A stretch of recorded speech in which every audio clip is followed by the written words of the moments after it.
ഇവൻ പർച്ചേസ് ചെയ്ത സാധനങ്ങളും ഇല്ല. ഇവനൊക്കെ എടുത്ത സാധനങ്ങളിലെ ലോണ് അവര് അടച്ചുകൊണ്ടിരിക്കേണ്ട. ഫേസ്ബുക്കില് മാർക്കറ്റ് പ്ലേസിലാണ് പേഴ്സണൽ ലോൺ കൊടുക്കുന്ന പറഞ്ഞൊരു ആഡ് കണ്ടു. ഈ ആഡ് പ്രകാരം ഞങ്ങള് അങ്ങോട്ട് മെസ്സേജ് അയച്ചപ്പോഴത്തേക്ക് നമ്പർ ഇട്ട് തന്നു. അപ്പൊ മിഥുനെന്നായിരുന്നു അതിലെ പ്രൊഫൈൽ നെയിം. അപ്പൊ ആ നെയിം ആ നഗരം ഞങ്ങൾ കോണ്ടാക്ട് ചെയ്തപ്പോ പറഞ്ഞത് പേഴ്സണൽ ലോൺ ചെയ്തു തരും, മാസം 7,000 രൂപ അടച്ചാൽ മതിയെന്ന്. ഇപ്പോഴത്തെ കാലത്ത് പ്രധാന തട്ടിപ്പുകളിൽ ഒന്നാണല്ലോ സാമ്പത്തിക തട്ടിപ്പ്. അപ്പോൾ അടുത്തിടെ പേഴ്സണൽ ലോൺ ശരിയാക്കി തരാമെന്ന് പറഞ്ഞ് കുറച്ചധികം പേരെ ഒരാൾ പറ്റിച്ചിരിക്കുന്നു. പ്രത്യേകിച്ച് ലോൺ എന്ന് കേൾക്കുമ്പോഴേ കേരളത്തിൽ മൂക്കും കുത്തി അങ്ങ് വീഴൂലോ.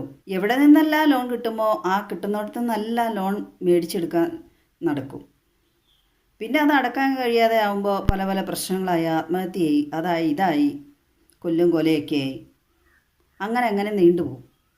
തിരുവനന്തപുരം വികാസ് നഗർ സ്വദേശിയായ രഞ്ജിത്ത് എന്ന പേരിൽ അറിയപ്പെട്ടിരുന്ന ആളാണ് പേഴ്സണൽ ലോണിൻ്റെ പേര് തട്ടിപ്പ് നടത്തിയിരുന്നത്. ആളുകളുടെ പരാതിയെ തുടർന്ന് പോലീസ് ഇപ്പോൾ അറസ്റ്റ് ചെയ്തിട്ടുണ്ട്. ഫേസ്ബുക്കിൽ മാർക്കറ്റിംഗ് പ്ലേസിലാണ് തട്ടിപ്പ് നടന്നുകൊണ്ടിരുന്നത്. പേഴ്സണൽ ലോൺ എന്നൊക്കെ കണ്ടപ്പോൾ ആൾക്കാർ ഇയാളെ ചോദിച്ച പല രേഖകളും കൊടുത്തു എന്നാണ്.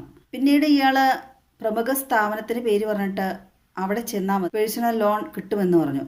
പക്ഷേ ഇയാൾ പറഞ്ഞ സ്ഥാപനം ഇലക്ട്രോണിക് സ്ഥാപനമായിരുന്നു. അവിടെ ഒരിക്കലും പേഴ്സണൽ ലോൺ കിട്ടില്ലല്ലോ. പിന്നെ ഇയാൾ ചില ആൾക്കാരോട് ഏതോ ഫർണിച്ചർ കടയുടെ പേരും അവിടുത്തെ ആളുടെ പേരൊക്കെ പറഞ്ഞു കൊടുത്തു. അങ്ങനെ അന്വേഷിച്ച് പിടിച്ച് ചെന്നപ്പോഴാണ് അവിടെ ഈ പ്രൊഡക്ട്സ് പർച്ചേസ് ചെയ്യുന്ന ലോണാണ് ഇയാൾ ചെയ്തു കൊടുത്തിരിക്കുന്നത്. വാർത്തയിൽ കണ്ടത് പലരുടെയും പൈസയും പോയില്ല. ഇവർ രേഖകളൊക്കെ കൈമാറിയതുകൊണ്ട് ഇവർക്ക് പാര വന്നു.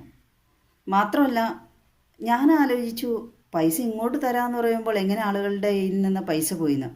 ഇയാൾ പ്രോസസ്സിങ് ഫീ മേടിച്ചിട്ടുണ്ടായിരിക്കാം ഇവരുടെ കയ്യിൽ നിന്ന്. അത് തന്നെ തട്ടിപ്പാണ്. കാരണം പേഴ്സണൽ ലോൺ ഇങ്ങോട്ട് തരാം, പൈസ അപ്പോൾ ഇങ്ങോട്ടല്ലേ കിട്ടേണ്ടത്. ഇങ്ങനെ അതിനുവേണ്ടി പ്രത്യേകം ഫീസുണ്ട് എന്നൊക്കെ പറയുമ്പോൾ സൂക്ഷിക്കുക, അത് തട്ടിപ്പ് തന്നെയായിരിക്കും. ചിലപ്പോൾ മലയാളത്തിലും ആയിരിക്കണമെന്നില്ല, ഹിന്ദിയിലോ ഇംഗ്ലീഷിലോ വേറെ ഭാഷകളിലൊക്കെ സംസാരിക്കുകയാണെങ്കിൽ തീർച്ചയായും അത് അവിടെ വെച്ച് നിർത്തുക. അങ്ങനെ ഫീസൊന്നും കാണില്ല, തട്ടിപ്പ് തന്നെ. ഇയാൾ പ്രൊഡക്ട്സ് പർച്ചേസ് ചെയ്യുന്ന ലോണാണ് തരപ്പെടുത്തി കൊടുത്തായിരുന്ന ആൾക്കാർക്ക്. അതിൽ നിന്ന് EMI അടയ്ക്കണമെന്ന് ആവശ്യപ്പെട്ട് ആളുകൾക്ക് കോളുകൾ വന്നുകൊണ്ടിരുന്നു. ആ EMIയുമായി ബന്ധപ്പെട്ട ആൾക്കാർ അവരുടെ വീടുകളിൽ അന്വേഷിച്ചു വന്നു. അങ്ങനെയാണ് അവർക്ക് മനസ്സിലായത് തട്ടിപ്പിന് ഇരയായി എന്ന്. അങ്ങനെ സംശയം തോന്നിയവർ പരാതി കൊടുത്തു. അപ്പോഴാണ് അറിയണത് ഇയാളുടെ പേര് പോലും ഒറിജിനൽ അല്ലായിരുന്നു എന്ന്. ഒരിക്കലും കണ്ടിട്ടില്ല. ഒരു പരിചയമില്ലാത്ത ഒരാൾക്ക് എന്തിന് വേണ്ടപ്പെട്ട രേഖകളെല്ലാം കൈമാറണം? അത് വെച്ച് അയാൾ എന്തെല്ലാം രീതിയിൽ ദുരുപയോഗം ചെയ്യാൻ സാധ്യതയുണ്ടായിരുന്നു. എന്തെല്ലാം രീതിയിൽ ഇപ്പോൾ അയാളത് ദുരുപയോഗം ചെയ്തിട്ടുണ്ടെന്ന് ആർക്കറിയാം. ഒന്നാമത് ഇപ്പോൾ വ്യാജരേഖകളുടെ കാലമാണ്. ഇതുപോലെ ലോൺ ശരിയാക്കി തരാമെന്ന് പറഞ്ഞ പ്രോസസ്സിംഗ് ഫീയുടെ പേരിൽ പല ആൾക്കാരിൽ നിന്നായി പലതുള്ളി പെരുവെള്ളം എന്ന് പറഞ്ഞ പോലെ ചെറിയ ഫീസാണെങ്കിൽ പോലും ഒരു തുക അയാൾക്ക് ആവശ്യമുള്ള കിട്ടിക്കാണുമായിരിക്കും. പിന്നെ അയാൾക്കൊരു കാര്യം മനസ്സിലായി, ഇപ്പോഴും ആൾക്കാരെ പറ്റിക്കാൻ എളുപ്പമാണ്. എത്ര വിദ്യാഭ്യാസവും ഉണ്ട്, വിവരമുണ്ടെന്ന് പറഞ്ഞിട്ട് കാര്യമൊന്നുമില്ല. ഒരു വിവരവുമില്ല, കാര്യവിവരമില്ല, വെറും അക്ഷരജ്ഞാനം മാത്രം, വിവേകബുദ്ധിയില്ല. ഇവനെ പോലെയുള്ളവരൊക്കെയാണ് ഇലനക്കിപ്പട്ടിയുടെ കിറുനക്കിപ്പട്ടി എന്ന് പറയുന്നത്. അന്നുള്ള ഉപജീവന മാർഗം കണ്ടെത്തുന്നവരുടെ കയ്യിൽ നിന്നായിരിക്കും ഇവനൊക്കെ ഇതുപോലെ പറ്റിച്ചിട്ടുണ്ടാവുക.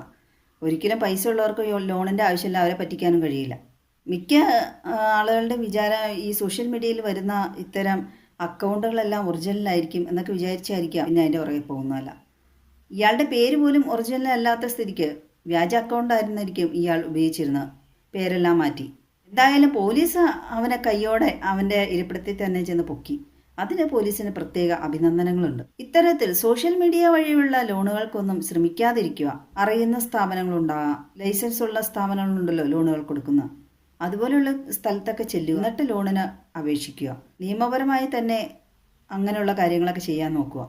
പൈസ നഷ്ടമായാൽ ജോലി ചെയ്ത് സമ്പാദിക്കാം എന്ന് വിചാരിക്കാം. വേണ്ടപ്പെട്ട രേഖകളുടെ വിവരങ്ങൾ ചോർന്നു പോയിട്ടുണ്ടെങ്കിൽ അത് ദുരുപയോഗം ചെയ്യപ്പെടുകയും നമ്മൾ തന്നെ ആപ്പിലാവും നമ്മുടെ കാര്യങ്ങൾ കൊടുത്ത്. അതിനാണ് അവനവൻ പാര എന്ന് പറയുന്നത്. മാസം 7,000 രൂപ അടയ്ക്കണം ഈ ലോൺ കിട്ടുവാണെങ്കിൽ എന്നൊക്കെയാണ്. ഇനിയെങ്കിലും വിചാരിക്കുക, കൊക്കിൽ ഒതുങ്ങുന്നതേ കൊത്താവൂ. കാരണം ഈ ലോണിൻ്റെയൊക്കെ പേരിൽ കണ്ടില്ലേ ആളുകൾ വീട്ടുകളിലേക്ക് അന്വേഷിച്ചു എന്ന് പറയുമ്പോൾ എന്ത് സുരക്ഷിതത്വമാണ് സ്ത്രീകൾക്കും കുട്ടികൾക്കൊക്കെ ഉള്ളത്?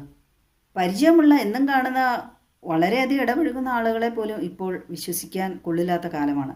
അന്നേരമാണ് ആ സ്ഥാനത്ത് അവർ ഒരു പരിചയവുമില്ലാത്ത, ഇതുവരെ കണ്ടിട്ടുമില്ല, ഒന്നുമില്ലാത്ത ഒരാളുടെ അടുത്ത് പേഴ്സണൽ ലോണിന് വേണ്ടി അവരെല്ലാ രേഖകളും കൈമാറിയത്.